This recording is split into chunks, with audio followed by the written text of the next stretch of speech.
जय श्री विष्णु। नमस्ते दोस्तों, स्वागत है आपका हनु कथा में, जहां हम लाते हैं देवी देवताओं की पवित्र और मनमोहक कथाएं।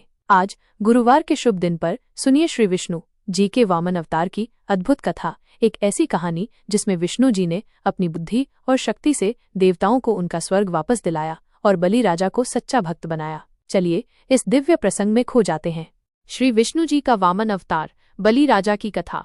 बहुत समय पहले की बात है, जब असुर राजा बलि ने अपनी ताकत के बल पर तीनों लोकों पृथ्वी, स्वर्ग और पाताल पर कब्जा कर लिया था। बलि एक शक्तिशाली असुर था, लेकिन साथ ही साथ वो दानी और धर्मात्मा भी था। उसने देवताओं के राजा इंद्र को हरा दिया और स्वर्ग लोक पर अपना अधिकार जमा लिया। देवता अपना स्थान खोने के बाद श्री विष्णु जी की शरण में पहुंचे। उन्होंने प्रार्थना की, हे नारायण, हमें इस संकट से निकालिए। विष्णु जी ने देवताओं की प्रार्थना सुनी और एक छोटे से ब्राह्मण बालक का रूप धारण किया। यह था उनका वामन अवतार। वामन, एक छोटा सा ब्राह्मण, हाथों में कमंडल और सिर पर चोटी के साथ बलि राजा के दरबार में पहुंचा। बलि उस समय एक बड़ा यज्ञ कर रहा था और उसने प्रण लिया था कि वो किसी भी भिक्षु को खाली हाथ नहीं जाने देगा। वामन ने बलि से कहा, हे राजा, मुझे सिर्फ 3 कदम धरती चाहिए, क्या आप ये दान दे सकते हैं?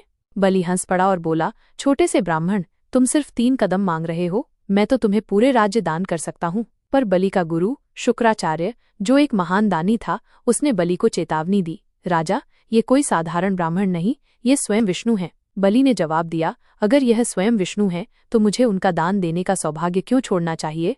वामन ने अपना रूप बदला और एक पल में उनका विशाल रूप तीनों लोकों में फैल गया। पहले कदम से उन्होंने पृथ्वी को नाप लिया, दूसरे कदम से स्वर्गलोक, और जब तीसरा कदम रखने की बारी आई तो कोई जगह बची नहीं। वामन ने बलि से पूछा, अब मेरा तीसरा कदम कहाँ रखूं राजा? बलि, जो अपने वादे का पक्का था, ने अपना सिर झुका दिया और कहा, हे प्रभु, मेरा सिर ही आपका तीसरा कदम है। विष्णु जी ने अपना तीसरा कदम बलि के सिर पर रखा और उसे पाताल लोक में भेज दिया, पर साथ ही उसे वरदान दिया कि वो सदा एक सच्चे भक्त के रूप में याद किया जाएगा।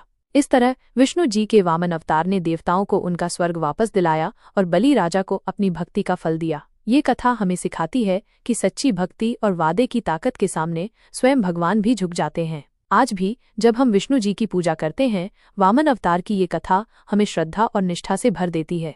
दोस्तों, कैसी लगी श्री विष्णु जी की यह वामन अवतार कथा? कमेंट में जरूर बताएं। वीडियो को लाइक करें, अपने दोस्तों और परिवार के साथ शेयर करें और हनु कथा चैनल को सब्सक्राइब करना न भूलें, ताकि आपके पास हर रोज नई कथा पहुंचे। जय श्री विष्णु।